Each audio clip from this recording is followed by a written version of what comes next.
So here's a little warm-up to start. Take out your calculator. These are calculator questions. You want to solve for theta between 0 and 2 pi. So I will slide it down so you can see at least two of them. Yeah. And if you want to do it on scrap paper, if you want to do it in your book, whatever you feel like. Took out your calculator, got sine by itself, found your reference angle by going sine inverse of 2/3 to get 0.73. The answers will be negative, so in quadrant 3 and quadrant 4, there are your answers. Are you ready for the tan answer as well? Not yet? Okay, in a second. All right, ready to check this one. Get tan by itself. Reference angles 0.359. Quadrants 2 and quadrants 4.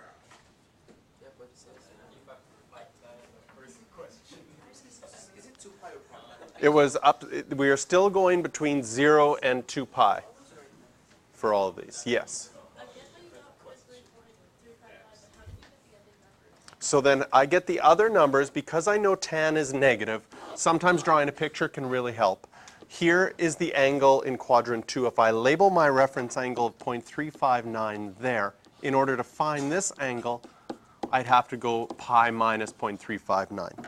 And the other place where tan is negative is quadrant 4. If this is my reference angle, 0.359, and I want to find this angle, I'm going to have to go all the way around, which is 2 pi, and then minus 0.359 to get 5.92. All right, next 2. Now we're non-calculator. Just do solving equation review in the entire day.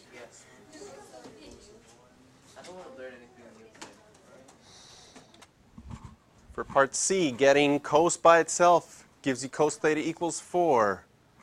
And the reason this is a non-calculator is to recognize that that's bigger than 1. You can't have the cos being the adjacent over hypotenuse be 4 over 1.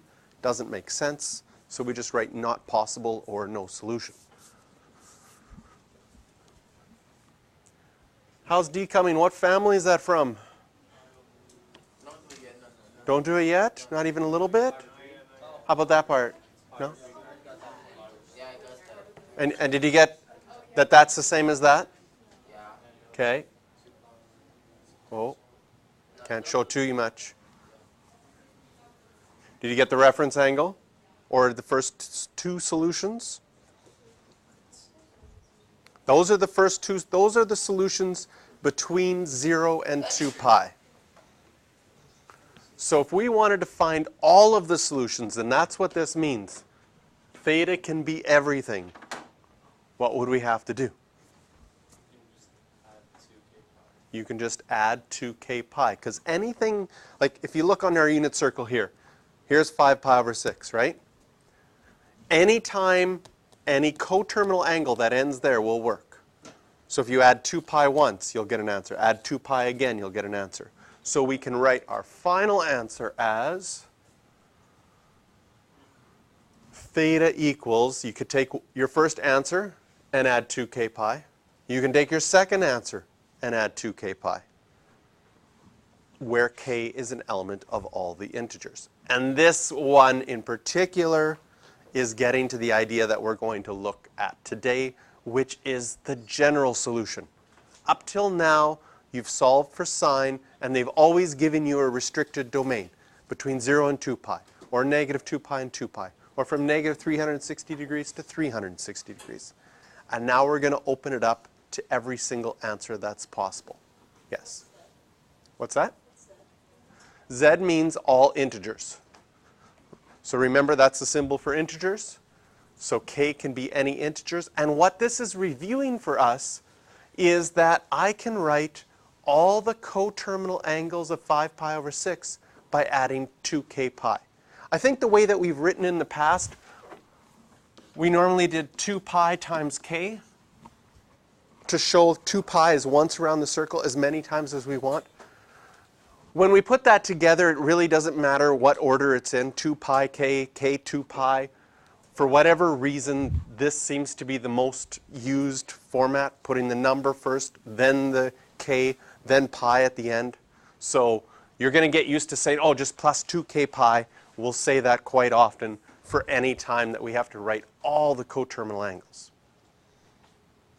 This is a right answer because we did all the coterminal angles with 5 pi over 6 and all the coterminal angles with 11 pi over 6. Now, if you imagine those, can you see that 5 pi over 6 is here in quadrant 2? And 11 pi over 6 is here in quadrant 4. Another way you could write this, since this is exactly halfway around the circle, and this only works with tan, but it will work in this case, is I could combine both of these answers into one. Does this make sense? 5 pi over 6 plus k pi. So if I want to count all the coterminal angles that end here and here, and I'll do it in purple so you can watch it. Can you see that if you get to here, adding pi will get you to this one. Adding pi again will get you back to this one. If you keep adding and subtracting pi as many times as you want, you would hit every single coterminal angle with both of those. So as far as elegance goes, if we want to be mathematically elegant, this answer here is more elegant than this answer up here, just because it's a little bit shorter and cleaner. But they're both right. In fact, most of you will like doing this answer instead. And one of the things we're going to do for the general solution is we're going to solve like we've normally solved between 0 and 2 pi. So you're going to get these two answers like you would normally solve between 0 and 2 pi. And then you're going to say, how do I write every single coterminal angle with those answers? And so you're going to add 2k pi to each of them.